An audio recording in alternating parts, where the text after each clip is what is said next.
पुण्याच्या बारामतीमधील वडगाव निंबाळकर पोलीस ठाण्यात एका आरोपीने गळफास घेऊन आत्महत्या केल्याची घटना घडली आहे। मंगळवारी रात्री उशिरा त्याने ही आत्महत्या केल्याची माहिती सूत्रांकडून मिळते। रवींद्र आनंदराव गारडी असं आत्महत्या केलेल्या 55 वर्षीय आरोपीचं नाव आहे। एका 13 वर्षाच्या अल्पवयीन मुलीवर अत्याचार प्रकरणात वडगाव निंबाळकर पोलिसांनी रवींद्र गारडी याला शनिवारी अटक केली होती। न्यायालयाने त्याला 5 दिवसाची पोलीस कस्टडी सुनावली होती आणि याच दरम्यान काल रात्री उशिरा या आरोपीने पोलीस ठाण्यातच पॅन्टच्या सहाय्याने गळफास घेत आत्महत्या केल्याची माहिती समोर येते। याबाबत मिळालेल्या माहितीनुसार वडगाव निंबाळकर पोलीस स्टेशनच्या हद्दीमध्ये 13 वर्षाच्या अल्पवयीन मुलीवर 55 वर्षाच्या व्यक्तीने लैंगिक अत्याचार केले होते। रवींद्र आनंदराव गारडी असं त्या व्यक्तीचं नाव होतं। या प्रकरणी पीडित मुलीच्या आईच्या तक्रारीवरून वडगाव निंबाळकर पोलीस ठाण्यामध्ये पोस्को अंतर्गत गुन्हा दाखल करण्यात आला होता।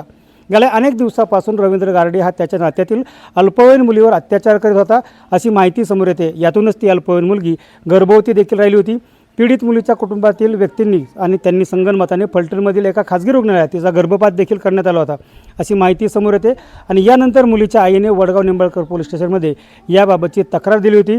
पोलिसांनी याबाबत बाललैंगिक अत्याचार प्रतिबंधक कायद्यानुसार गुन्हा देखील दाखल केला होता। आरोपीने पोलीस ठाण्यातच पॅन्टच्या सहाय्याने आत्महत्या केल्याची माहिती समोर येते। मात्र वडगाव निंबाळकर पोलिसांच्या माध्यमातून अद्याप तरी माध्यमांना याबाबतची कोणतीही माहिती देण्यास टाळाटाळ केली जाते। त्यामुळे या मृत्यूबद्दल आणखी शंका वाढलेल्या आहेत। वडगाव निंबाळकर पोलीस ठाणे तालुका बारामती या पोलीस ठाण्यामध्ये दिनांक 24 एप्रिल रोजी पॉक्सो अंतर्गत एक गुन्हा दाखल होता, ज्यामध्ये एका अल्पवयीन मुलीवर तिच्या आजीच्या भावाने तिच्यावर अनैतिक अत्याचार केलेले होते। त्या वर्षाने ती 13 वर्षाची पीडित मुलगी होती तिचा गर्भपातही घडून आलेला होता। या अनुषंगाने या गुन्ह्यामध्ये आरोपी जो अटक केलेला होता त्याचं नाव रवींद्र व्यंकट गारडी, वय वर्ष 48 हे होते।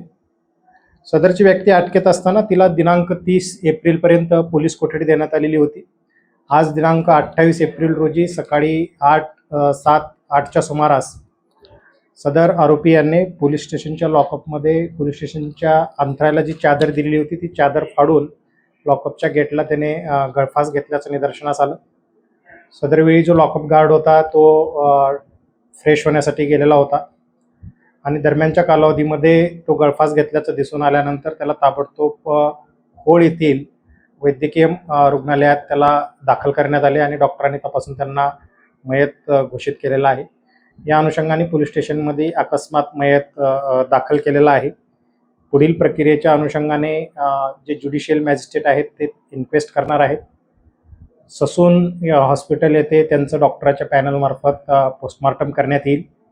पुढील तपास वरिष्ठांच्या आदेशाने गुन्हे अन्वेषण विभागाकडे हस्तांतरित करण्यात येणार। नक्की ही आत्महत्याच आहे का आणखी वेगळा काय प्रकार आहे याबाबत आता लोकांमधून उलटसुलट चर्चा होताना पाहायला मिळत आहेत। न्यूज अनकटसाठी राहुल शिंदे, वडगाव निंबाळकर।